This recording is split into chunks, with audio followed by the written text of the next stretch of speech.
Hello and welcome. I'm Kritika Saxena. You're watching the fourth quarter FY24 earnings press conference of TCS. We have our friends from the media joining in our Mumbai headquarters, and we, of course, have several journalists joining in online as well. We are live on all our social media platforms. We're going to start with introducing the management, and then we start with the opening address.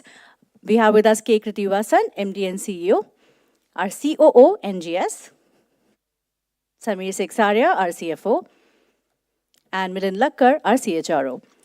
We start, as always, with the opening address by Mr. K. Krithivasan. Krithi, the floor is yours.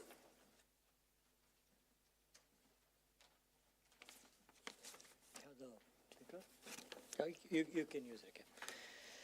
Thank you, Kritika. Good evening, everyone. This has been a quarter of strong deal wins and execution for us. Our revenues grew by 2.2% year on year and 1.1% quarter on quarter on a constant currency basis. On a year on year basis, our rupee revenue grew by 3.5% to reach 61,237 crores. Our continued focus on operational excellence helped us achieve an operating margin of 26%, representing a sequential expansion of 98 basis points over Q3. With this, our operating profit stands at rupees 15,918 crores. Our net margin for the quarter has come in at 20.3%, translating to 12,434 crores. Again, this is an expansion of 90 bips of net margin. Consequently, our EPS has reached 34.37 from 32.14 in Q3. Cash from operations stands at 12,480 crores, which is 100.4% of net profit. The new growth markets of India, Asia Pacific, Middle East and Africa and LATAM had a very strong growth, validating our approach of portfolio diversification. Especially our revenue from India grew by 37.9% year on year. Among the major markets, UK grew by 6.2% in spite of economic environment. North America degrew by 2.3% and Europe by 2%. Reflecting the overall market uncertainties in major markets. Among the verticals, manufacturing continued to have a strong growth. Manufacturing grew by 9.7% and energy, resources and utilities grew by 7.3%. Our platform business also had a strong growth aided by recent wins. Banking, tech and services and CMI continued to have negative growth. Our customer metrics continue to improve. The number of customers from whom we make more than 100 million rose by 2 to 62 customers on a year-on-year basis. There has been strong customer movement across all other bands also. In addition, our customer base of million plus stands at 1,294, an increase of 53 over last year. Our deal wins were at an all-time high this quarter. Our order book closure for the quarter stands at $13.2 billion. This represents a year-on-year growth of 32%. Our order book for North America stood at $5.7 billion, BFSI at $4.1 billion, and consumer business at $1.6 billion. Our attrition has moderated to 12.5%, and our headcount stands at 601,000 plus. On a full year basis, our revenue for FY24 stands at rupees 240,893 crores, representing a rupee growth of 6.8% and dollar growth of 4.1%. This amounts to 3.4% in constant currency.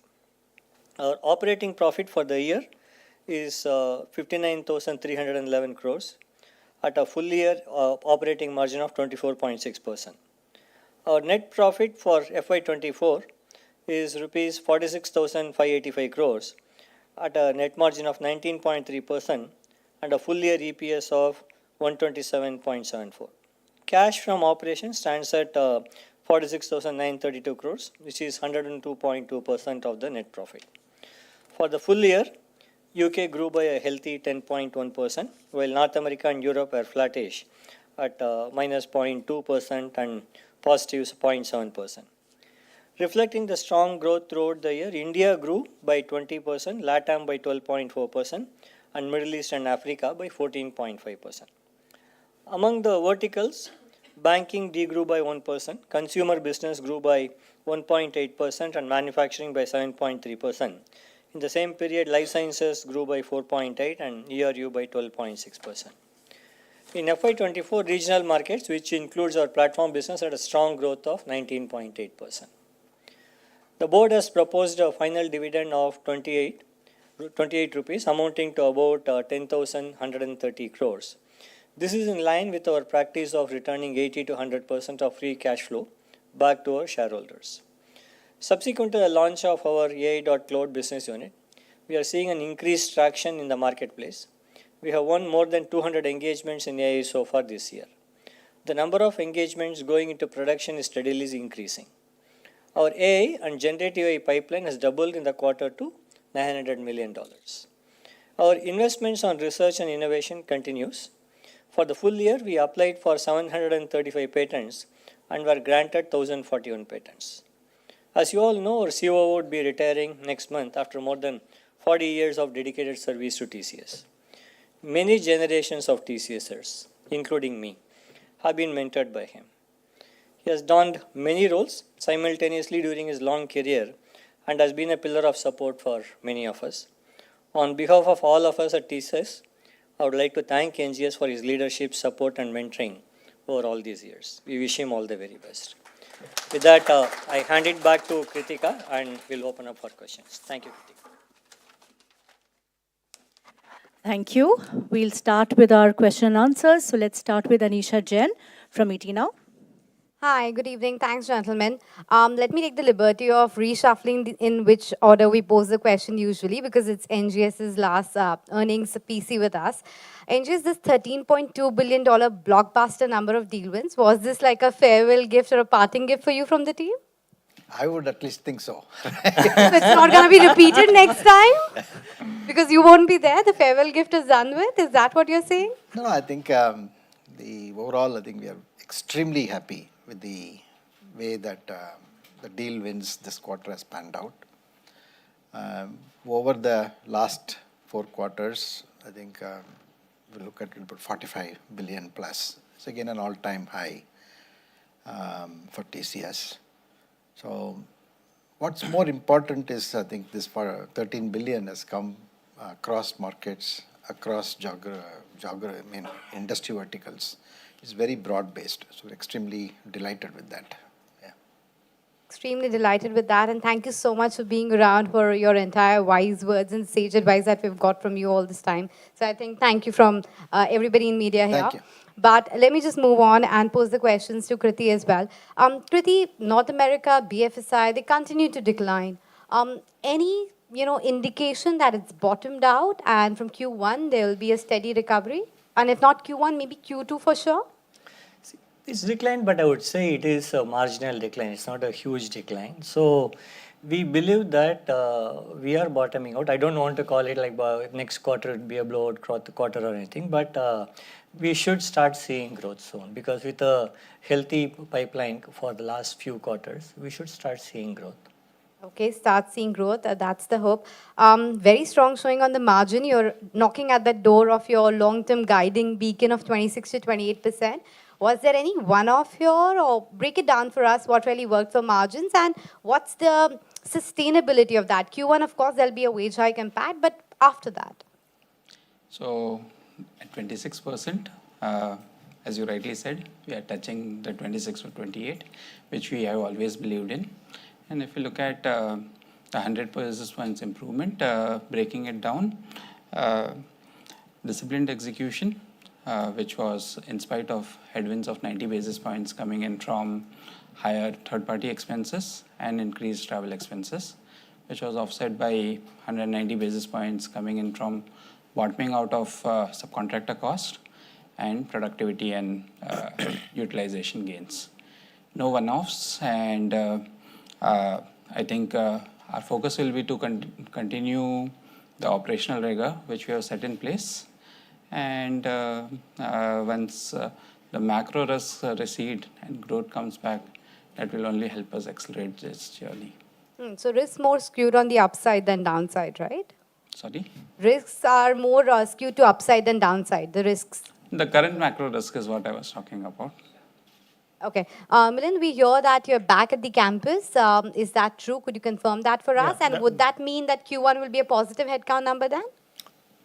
one thing is that is true, and we are the first ones to go to campus. We already been to our all the priority institutions already, and made offers to all of them. And we right now are in the middle of conducting a nationwide qualifying test for us, NQT for us. So yes, there's a lot of buzz in the campus by us being there. We are seeing that. I'm very excited to get all these folks in TCS, this year in the FY25. The numbers, I've been talking about numbers. It's a resultant of many things: productivity, business situation, and what we are driving today in terms of internal, the investments which we made from the past. So it's an outcome of that. So we'll play it by the ear and see what happens. Thank you. I'll hand it over back to you, Kritika. Thank you, Anisha. Let's start now with Reema Tendulkar from CNBC TV 18. Gentlemen, good evening. And NGS, we will truly miss you. And, over the years, we've all learned so much from you. But Kriti, just starting this, Q&A with you, how would you classify demand and growth this quarter compared to your own expectation? And what about growth X of the BSNL deal? And are you a bit disappointed that we've not seen growth, X of that, accelerate? I won't say I'm disappointed, right? Yes, when we started the quarter, we thought that that's actually talking about the uncertainty in the overall situation. Like when we started the quarter, we thought we probably would have another 50 to 100 basis point more growth. But the market's been uncertain and there have been decisions taken at very short notice. But I'm not going to break it down with how much is BSNL contributing towards. I don't think we have provided that number. It's not a disappointment. Like we thought, as Samir would have told you, we always like to have much more. So in that sense, either 50 to 100 basis points, always would have been happier than this. In your assessment, when does growth recover? Can it happen in the second half of the year? And NGS, on this deal wins, is it possible to break it up in terms of what was the contribution from short cycle deals? Because Accenture is talking about a pullback in short cycle, discretionary kind of deal. So some color on the deal wins. It will be difficult to call Reema when the growth would return. I don't want to hazard a guess. As I said, we've been actually now saying for second quarter, like FY25, we expect this to be a better year than FY24. But to say that the growth would return in Q1 or Q2 would be calling it too soon. And just pure mathematically then, what will be the contribution of the recently won deals in FY24? In FY25, because of the deals that you won, how much better will it be a 200 basis points, 250, 300? So we have not done that kind of math. But we did do a lot of check in terms of are the recently won deals, are they contributing to our revenue? They are contributing to our revenue. As we've been saying from now many quarters, I'm repeating myself, like there are situations where the existing large programs get de-scoped, postponed. So that continues to happen. That's the reason for the uncertainty, sometimes lack of visibility. But otherwise, the deals that we won recently, we did in fact specifically check and we did find they are contributing to the revenue. NGS on deals. And Samir, one question. Since subcontracting costs have bottomed out, they will go up, right? If they've already hit as low as it can. So will it then act as a bit of a cap on your margins? Could that be a headwind? And Milind, on attrition and on hiring, what is your own expectation over the next 2 quarters? Thank you. See, the overall deal, I think the 13.5 we've announced. One mega deal is there, which we also announced it. But barring that mega deal, the deal sizes are very, very mixed and broad-based. Most of them, and many of them are short-term deals, right, of much lower value, so which is actually very good for us, right. What we are extremely focused on is to really see how we can conduct the first phase of the project, where a number of decisions related to what technology which we choose, what clouds that we will go and operate in, is there an opportunity for a private cloud, what kind of AI tools that we will embed in, and is this architecture that we are going to embrace, is it future proof? Those questions are getting answered, and we are at it to see that that particular phase is completed very quickly. But having said that, the challenge is that there are 1,000 startups on AI coming up every day. So customers clearly look at each one of this and then try to choose which is the best one. And can I have an architecture in which I can quickly plug in anything that I want, plug out something I want? So I think we are at it to clearly accelerate the first phase of execution, define the architecture, convince the customer that it is the future-proof architecture on which we can go and accelerate the execution. So extremely focused on accelerating the first phase so that we can execute and pull revenue out of all these projects that we have contracted. And overall, again, thank you, Rima, for the kind words. And I think I've truly, absolutely enjoyed the interacting with all of you. And every such interaction has only made me wiser. Thank you. Coming to fees to external consultants, we have been able to significantly reduce it from its highs.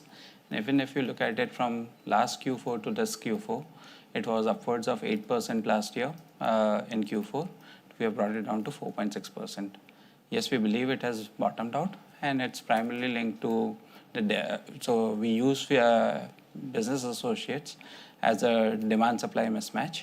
And as the macros have played out, we believe it has bottomed out and would start inching up. That's not the only margin lever, and we'll stay focused on our disciplined execution journey, and we'll have other levers to balance it. See, we are at 12.5%, it's in our comfort band, But I still expect around, potentially 30 to 50 basis points drop going forward. On the hiring projection, we, like I said, every year we have a trainee projections. We don't give projections for experienced hires. Trainee projections will be similar to what we have been doing in the previous years. And like I said, we already have gone to priority colleges and made offers to them. And we will actually now in the middle of putting the NQT test together for at a national level. So that will also bring in significant numbers for us. So I'm very excited about getting the campus hires coming into TCS, and experienced hires will get them as depending on the business demand. Thank you. Shivani Shinde, Business Standard. Hi, gentlemen. Good evening. Hi, Kriti. Everybody's asked, most of us have asked this TCV question, but could you give us what's been the boost to get this $13 billion, TCV? What happened in this quarter, if you could? Because you still, if you look at US, if you look at BFSI, it's still slow. So if you could make us understand that a little bit. NGS, what plans going ahead? And hopefully we'll obviously be in touch with you. Another one, Kriti, do we see TCS having a CEO role? Will that model continue? Samir, more headroom? Do we still see margin play? Do you see more improvement coming for this year? And Milind, do we assume the 40,000 number that is what average TCS does in terms of hiring from campuses? Will it continue? Also on the salary hikes, if you could just give us the number, what's been the average number? Thanks. Shivani, on the TCV side, like NGS mentioned, excepting one large deal, this is made up of regular size deals only. So, but I think it's also, if you look at, though we don't publish a geography level or industry level TCV, almost every geography, every industry practice has had a higher TCV. It only represents what's happening in the market. Customers there are both kinds of deals, right? We keep talking about both the transformation deals as well as cost optimization deals. So there is a tendency on the customers to conserve cost and use that on transformation. So because they cannot delay the transformation while you're trying to conserve cost for long. So that I believe that's what is happening. There is an acceleration of cost optimization, and slowly they're investing on transformation. As I mentioned, the TCV that we have been getting is yielding revenue as well. It is some of the old programs which get ramped down that is decelerating or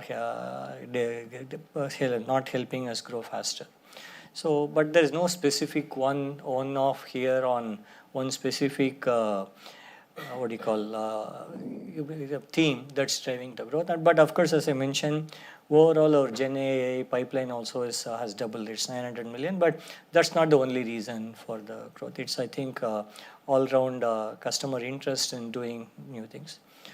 On the COO part, as you know, he's been doing many things, and no one single individual can replace him. Our current thinking is our leadership team, we are distributing the work that he's been doing, and we don't intend to appoint a new COO for now. No, I think as far as the deals are concerned, it's a lot of hard work, number one, right? I think I want to give that credit to the people in the front, facing the market and facing the customers. And it's also demonstrate the superior value proposition and the, being with the customer in good times and bad times and listening to them.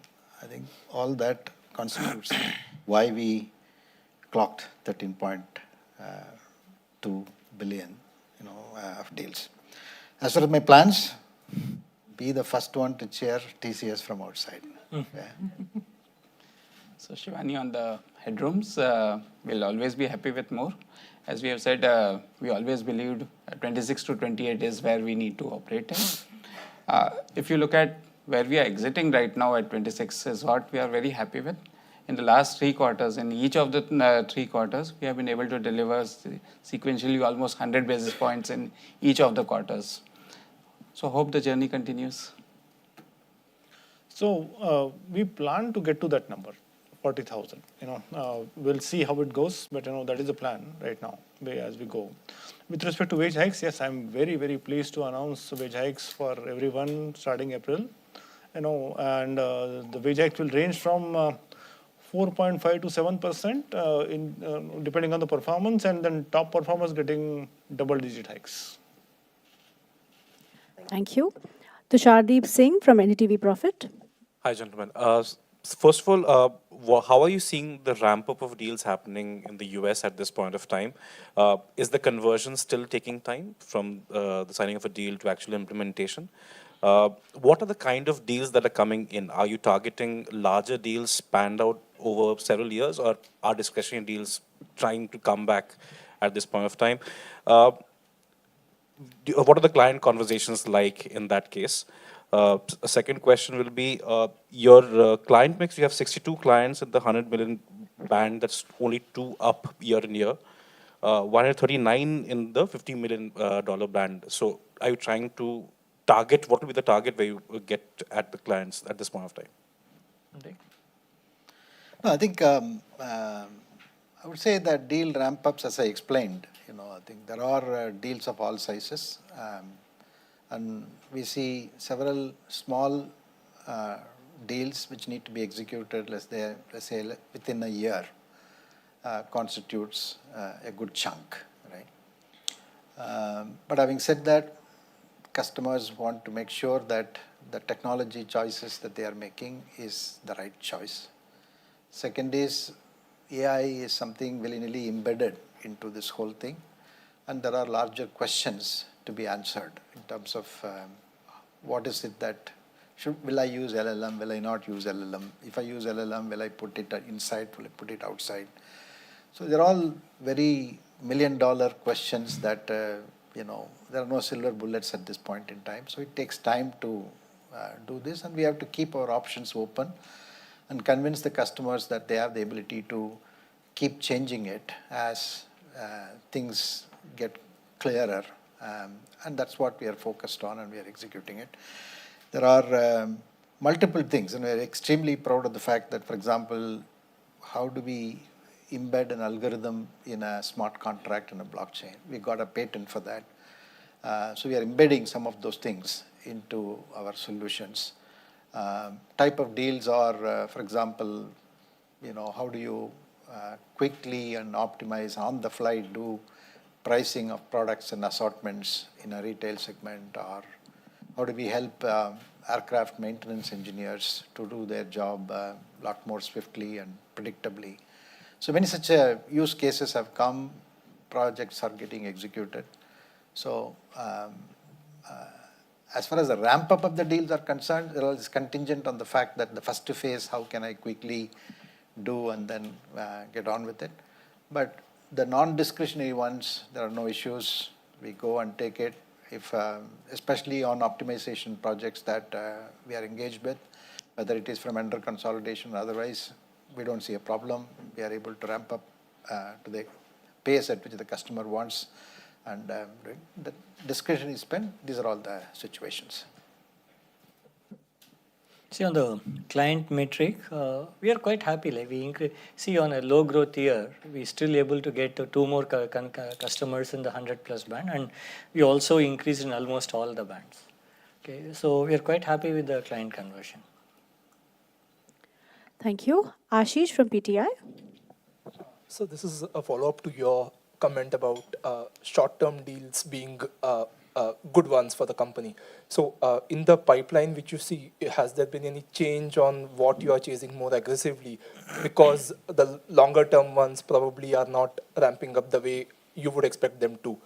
And second, on the India business, how much more muscle left? Would you sort of see similar numbers from India going forward as well? This is BSNL or beyond BSNL as well? I think, we always said that, look, there is a good mix of size of the deals that are required, right? We need the mega deals, we need the larger deals, we need a good chunk of small, mid-sized deals, right? I think that trend is continuing, and we are happy with that deal mix that we are signing. And that's very, very broad-based across, if you take energy, resources, utilities, it's pretty much, on a strong growth wicket, right? That vertical is growing significantly for us. Consumer business, we have seen it, I think, turned around, and this quarter is much better than the last quarter. And banking, financial services, while it's a kind of a flattish, but we are happy with the engagements that we have, the kind of projects and discussions that we are having. About 4 billion plus worth of TCV in this out of the 13 billion is coming from BFSI. So we have no concerns per se with respect to the opportunities that we see in the market, whether it is on the cost optimization side or on the transformation program side. And we are engaging with each one of this, and we are converting those deals, right? So there is no dearth of opportunities per se. The execution, people are taking time to pace it out, especially on the non-discretionary front, as I explained, right? As far as India is concerned, we believe that India is in a significantly growth path. Several large opportunities are available. At the same time, it's a very, very difficult to win some of those things, because the kind of things that you need to bring them together, because large scale projects, it will be a huge SI-driven project. Some will be your services, majority, some will be third-party products, and the payment terms that, all of that we'll have to put together. But, I think, a BSNL type of large deals certainly are available in the market, and we always calibrated in terms of saying that which one that we want to participate, where we want to do it. And I think we have taken, if memory serves right, every year we do one of this, at least one of this. For example, Passport Seva, something that we took it up. And then Ministry of Company Affairs is something that we took it up. And it goes back to the times when National Stock Exchange came up, right? From there on, I think we've taken nation-building projects, as we call it. At least one, every 1 or 2 years that we take it and we strongly execute it. And we're proud of the fact that, look, we've been part of that journey, and that journey will definitely continue. And India is a very strong home market for us. Thank you. Next from Arshada Sawant from CNBC Awaaz. Good evening, gentlemen. We'll definitely miss having you around, NGS. If you could also give me an idea, because I remember last quarter you said you didn't have a visibility window beyond 15 days. Has that window, I'm assuming it's improved and you've got far better visibility. What does that entail for the future? And Krithi, I remember when you took over, you said it's very difficult to call on when the cycle is going to turn in favor. Given the macro environment and given the data that's coming from US, are you hopeful, if not confident, that perhaps H2 would be far better for in FY25, if not the first half? I think I would say it's visibility is improved, right? But depends on whom you talk to. And if you speak to the guy who is standing next there, Amit Kapoor, UK, he will say, I got fantastic visibility. The guy who is standing next to him is Anupam Singhal, who runs manufacturing. He will say that, look, in North America it is better, whereas in Europe it is not that great. So it is a mixed bag. But I think clearly, from 15 days uncertainty to, I think I would say, a quarter of visibility is there, and the customers are taking those decisions. It's not that they're not taking those decisions. But they're also a bit constrained in the fact that, look, what's going to happen to all the elections that's happening across the world, and the whole technology wave, where is it going to play out? Is regulations is going to come or not in the artificial intelligence side? So many of these things are bothering them. So discretionary spend is a bit, lopsided, I'll put it this way, right? But otherwise, we are better today than what we were a quarter ago. See, he answered for me as well. Like, it will be very difficult to say when the growth would return. But we've been, in fact, this is probably the best guidance we have given, right? FY25 will be better than FY24. And that's what we believe. It's, I don't want to say H1 would be better than H2 or otherwise. Like, it's, I don't want to call that at this time. Ekta Suri from Zee Business. Good evening, gentlemen. NGS sir, you will be definitely missed. बहुत बार ऐसा होता है कि startup conferences में जब हम जाते हैं तो उनको पता लगता है कि कोई लेजेंड जो है अगर इंडस्ट्री से रिटायर हो रहे हैं. So I have talk to lot of startup founders. वो सब ये कहते हैं कि शायद हम अब मेल करेंगे, हमें मेंटरिंग का एक मौका मिल सकता है. Any such plans for the startup sector? Nobody has approached me, at least. So maybe they were waiting for your last. No, I think opportunity is there. I think there are. One of the good things that I've always enjoyed is talking to youngsters, inspire them, and actually get inspired by them, right? So I would look forward to such engagements, as long as it doesn't conflict with TCS. Yeah. Why would we lose the opportunity of using him for mentoring our own people? Kriti sir, आपने बोला India में बहुत growth आपने देखी है इस quarter में.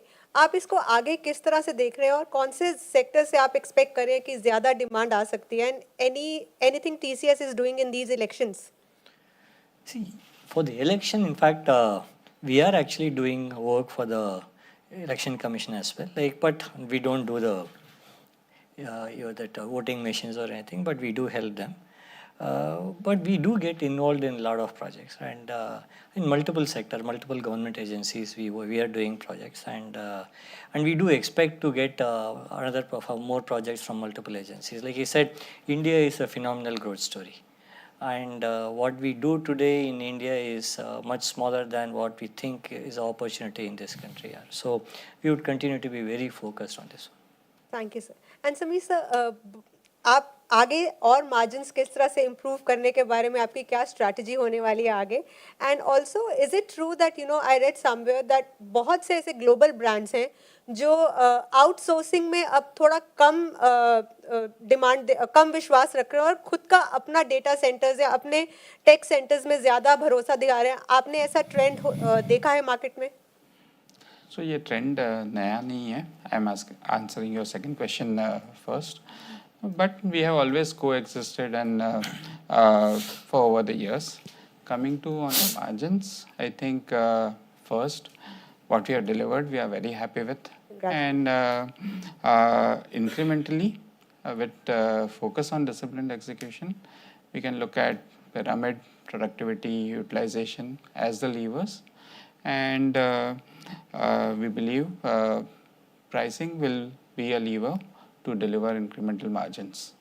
Thank you, sir. And when sir, हम BFSI में हल्की गिरावट देख रहे हैं. Is it like now there'll be like, how do I put it? Man power जो लगती है projects को cater करने के लिए, demand जो कम है. Is it true कि अब कम लोगों की ज़रूरत पड़ी है? And if so, why? ऐसा कुछ नहीं. जो एक्चुअली जो आप देख रहे हैं डिमांड में और जो नंबर्स में नेगेटिव हैं, उसका कोई कोरिलेशन नहीं है, क्योंकि हम लोग जैसा बताया, समीर ने बताया कि बहुत सारा हमारा प्रोडक्टिविटी इनिशिएटिव चल रहा है हमारे पास। लाइक मैंने बहुत साल क्वार्टर से बोलते आ रहा हूँ कि बहुत सारे ट्रेनिंग्स को हमने भी हायर किया था, उनको भी ट्रेन करके अभी डिप्लॉय किया है। वो सब चीज़ें मिला के वो हेड काउंट नीचे आता है। तो it is nothing to do with demand. Don't, I would request you not to correlate the demand with negative head count. Thank you, sir. Thank you. Rosuke Hanada from Nikkei. Hi, good evening, sir. I would like to ask about the impact of the global geopolitical tensions on the financial result. Some people say that some of the Western companies, such as the United States, shift from China to India, especially for the manufacturing sector. Do you believe that the same shift is also happening in IT sector? And if so, does the TCS is benefit from such kind of the global changes? I would like to know about your views. Yeah. Yeah. No, I don't think, I think while there are supply chain rebalancing aspects that many organizations followed, I don't think it resulted in, things getting moved from one country to the other, right? They always, I think, calibrated the fact that it is, even in the case of China, it's always looked at as China plus one or China plus two.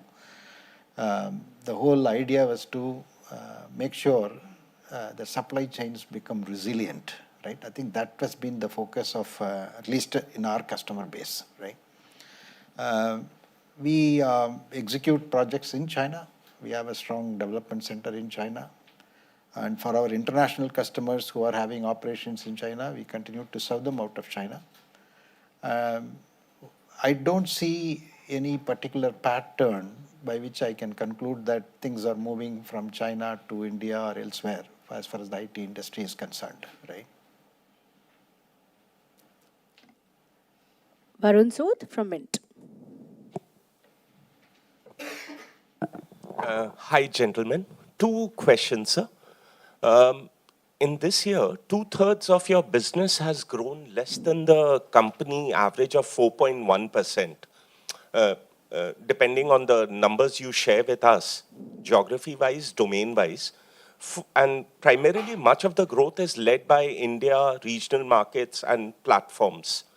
So for 25, FY25, should a similar trajectory be seen that some of these regional markets, products, and platforms will lead the growth, or you expect some of the core businesses, that is in US and BFSI, to also perhaps see a turnaround?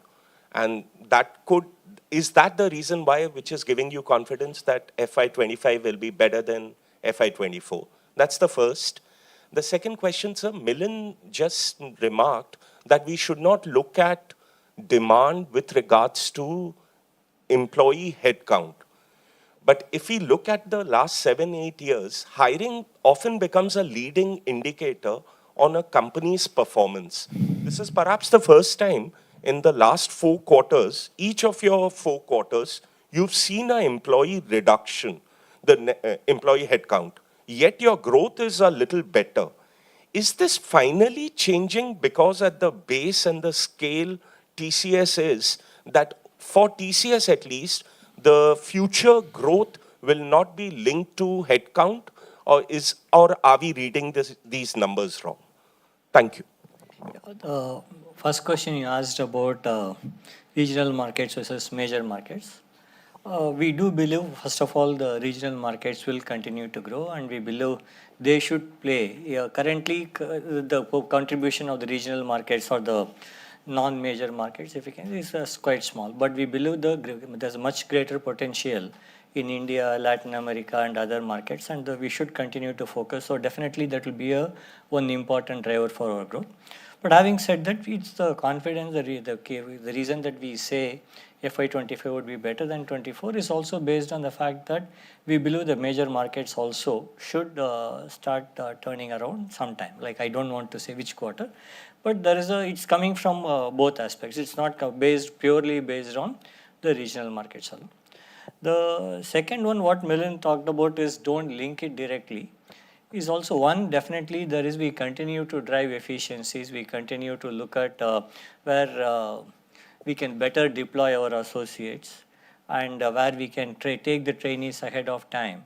So maybe in, let's say in Q1 or Q2, we take trainees, or headcount may go up, but the training process may take about 6 months or 9 months before we start deploying them. So to say that this quarter the headcount went up, so the immediate next quarter the revenue should go up, may not be a correlation. And two factors are at work, like one, we take freshers, we continue to train them over a period of time. Second factor at work is we continue to look for efficiency opportunities. So both of these things play, so that there is no linearity between the headcount increase and the revenue increase. All right, Dibangana Ghosh from Money Control. Hello, gentlemen. I think most of the questions have been asked already, so I just have a couple of follow-up queries. Firstly, Kriti, to you, I had one follow-up on the India market. So, because most of these are like public service projects, so wanted to understand what is the margin? How does the margin profile play out for TCS here? And beyond public services projects, what are the other opportunities are you seeing in India? Secondly, and also from an overall business and global perspective, which are the other newer segments, areas you are seeing where which TCS is bullish on and might want to expand in FY25? Milind, I have one follow-up. I think last year you were targeting to onboard for 40,000 freshers. So just wanted to get a sense, have all of the associates been onboarded so far? Samir, one follow-up. How much of the margin is coming from slashing subcontracting cost, and will this kind of continue to fall further in the upcoming quarters? NGS, sir, you're probably your last quarter, so just one question, will you continue in any of the other sister companies of Tata Group? So first on the margin, India margin profile, like we are not disclosing the margin at each segment level or geography level, we not disclose that. But we always, at the same time, we are not going to be sacrificing margin in a specific geography just for growth, but each geography has its own characteristic. Okay, and when you look at overall portfolio of regions, it balances out. So we know what margin we need to operate, what is a competitive margin, what we should do in this country. And second, from the client perspective, it's just not the public services. Public services deals that you come to know of them quickly because they are in the public domain. But we do work with many private sector enterprises. We work with many of the large banks in India and other industries as well. So, and we think that there is a greater opportunity to go beyond. From a new segment perspective, definitely we look at, like, we've been invested in geographies like Latin America for a long time.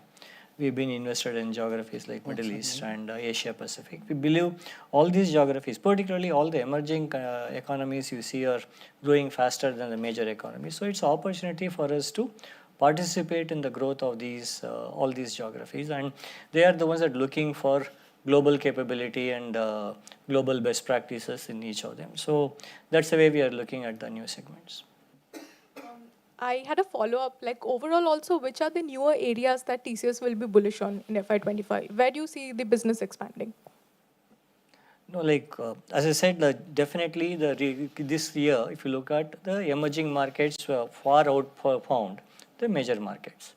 And that is definitely area of focus for us in the coming year also. Like regional markets, we expect to outperform the major markets. But the base is small, right? It's how much it will move the needle, we need to see. But we do expect those markets to do well. And segment-wise?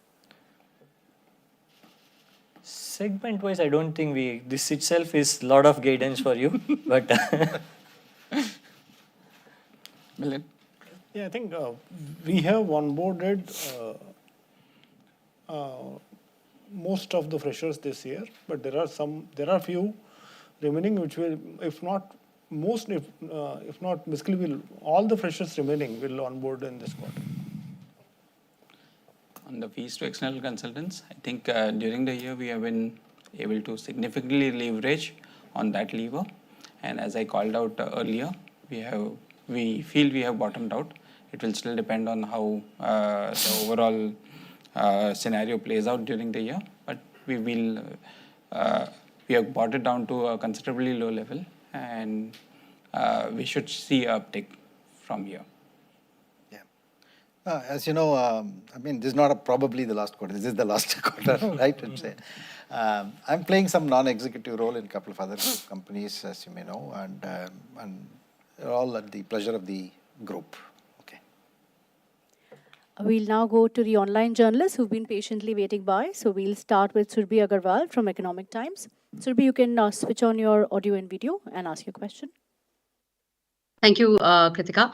Hello, everyone. I just have a couple of questions. One is I wanted to understand that this revenue growth at 3.5% yearly and 2.2% sequentially in the quarter, fourth quarter, what can we attribute that to? Is that majority of that coming from the regional markets, non-core, sort of non-US, non-European markets? And this TCV that you're talking about, 13.2 billion, do we have a split of how much of that is from, say, US or Europe, and how much is that from non-core markets?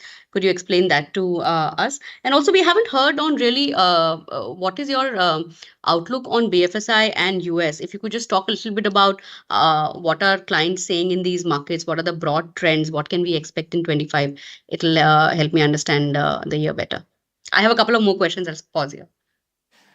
Surbhi, on the market growth, I think we have published that, right? Like Samir, like that's we have published. Yeah, the market growth has been published. Like the primary growth came from UK, definitely on a sequential basis, and regional markets including India.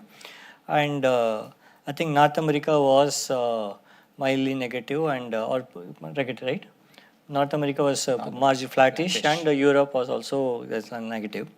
And all the regional markets grew. I think that's been published. In TCV terms, similarly, we have mentioned that North America had a 5 billion plus and BFSI had a 4 billion plus TCV. And we have not been publishing for, I think CBG had about 1.3 billion TCV. We have not been publishing the TCV for other segments at this time.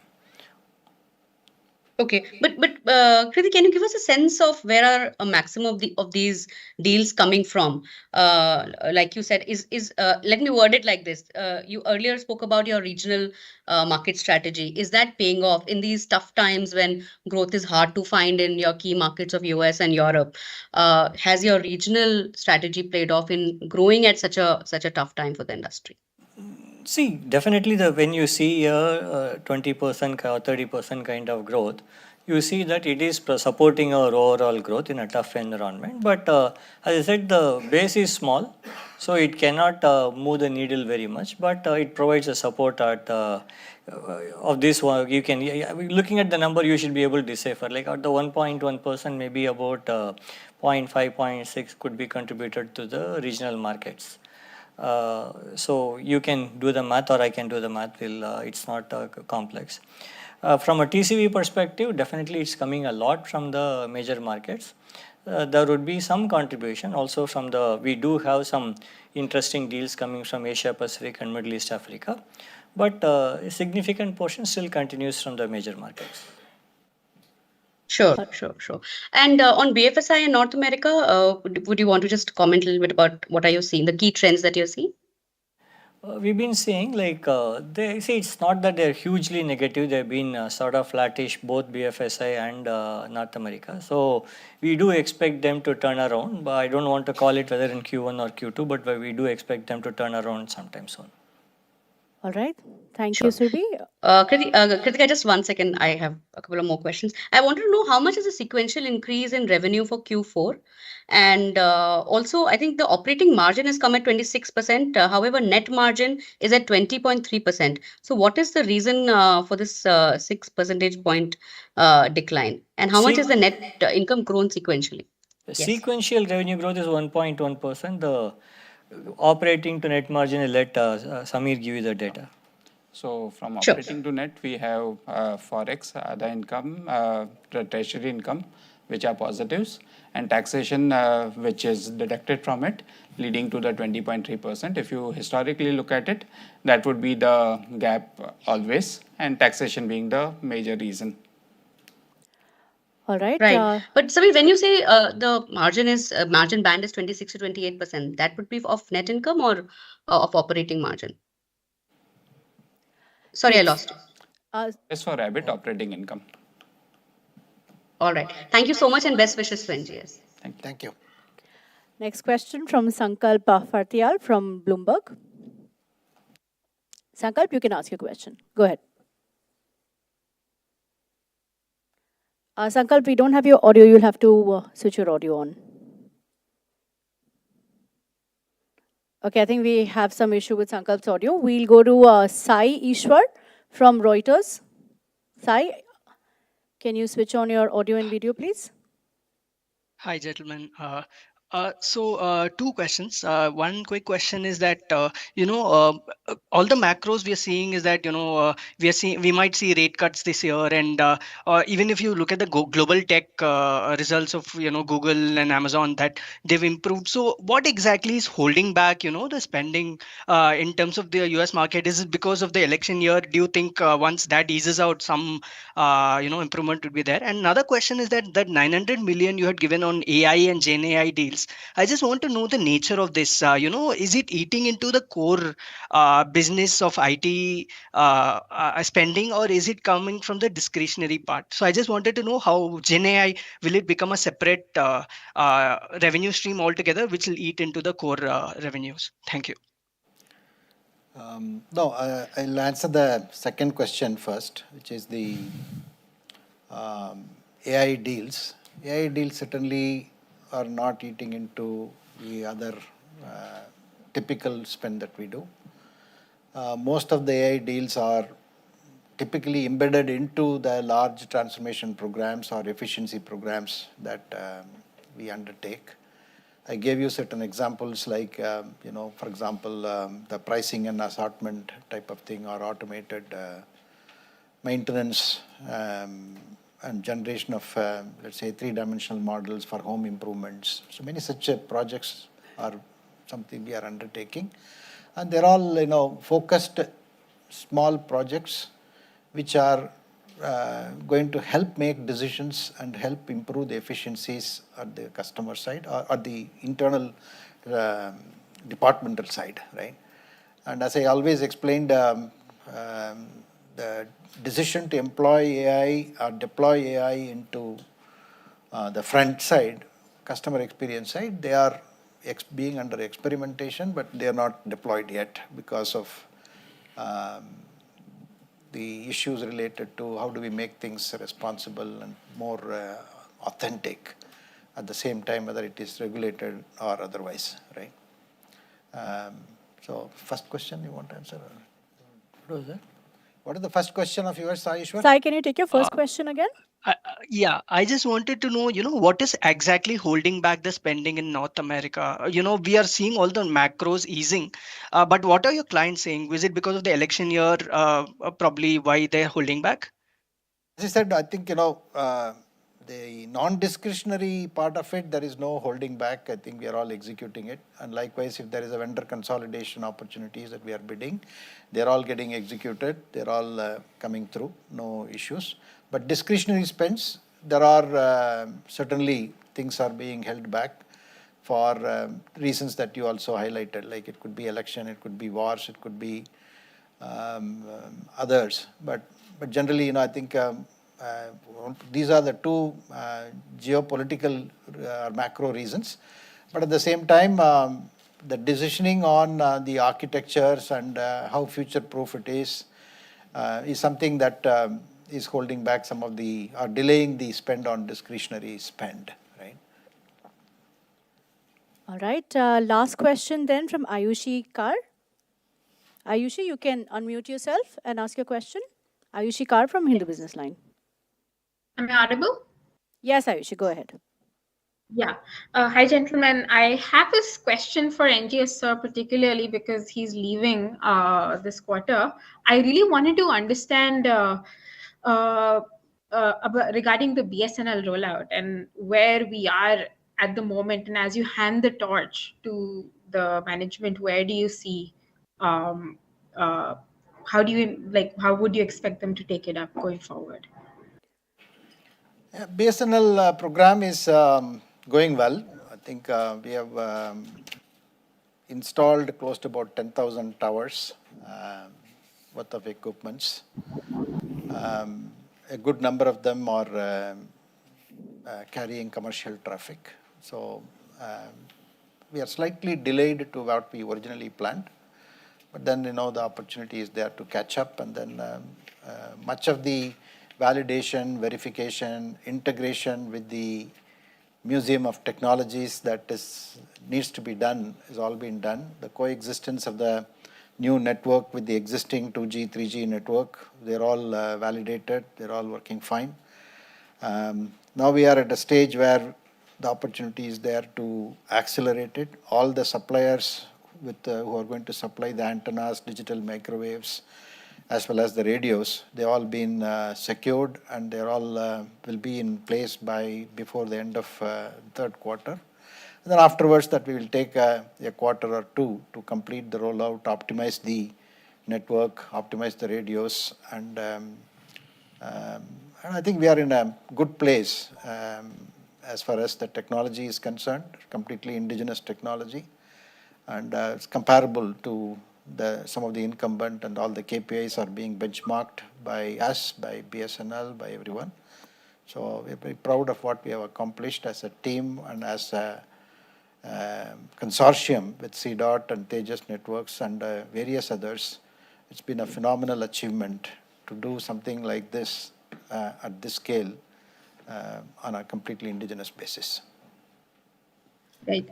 Can you give us, Kriti sir, can you give us an idea or any particular targets of what are your rollout targets going forward in the next year for BSNL?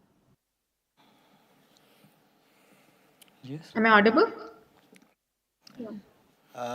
Repeat your question. Repeat rollout target. Yeah, rollout targets for FY25. As I said, most of the supplies that we need from various partners, we'll get it by 4 September, and we will take a quarter or two to complete the rollout, right? And I think the pace at which we are doing will get accelerated as we move forward. But there are various aspects that we need to worry about. As I said, it's not just the installation, and we need to go about commissioning it, and we need to go about optimizing it cluster by cluster. There's a lot of work to do, but I think, it will take, in my opinion, next about 3 to 4 quarters, we should be able to complete at least the initial contract that we have had from BSNL. All right. Thank you. Thank you, Ayushi. We weren't able to get Sankar back, but he has sent his question. So to NGS, how much of return in tech spending is TCS expecting, given that it's widely expected that the Fed could cut rates? Sorry, I didn't. Tech spending. Return in tech spending in North America. I think tech spending, per se, if you really look at it, the budgets are not contracting.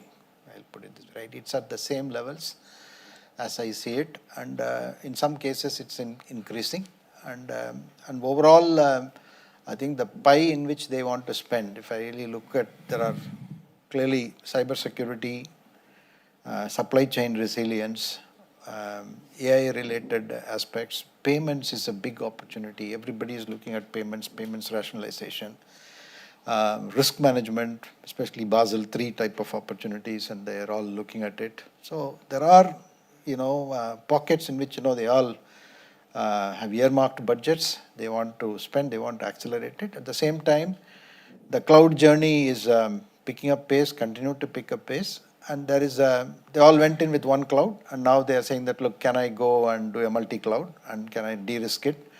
Especially the need for a private cloud is something coming up, because as they embark and train models for artificial intelligence using their data, using their knowledge, which one they want to put it in the public domain, which one they want to, how much of it they want to put it in the private domain.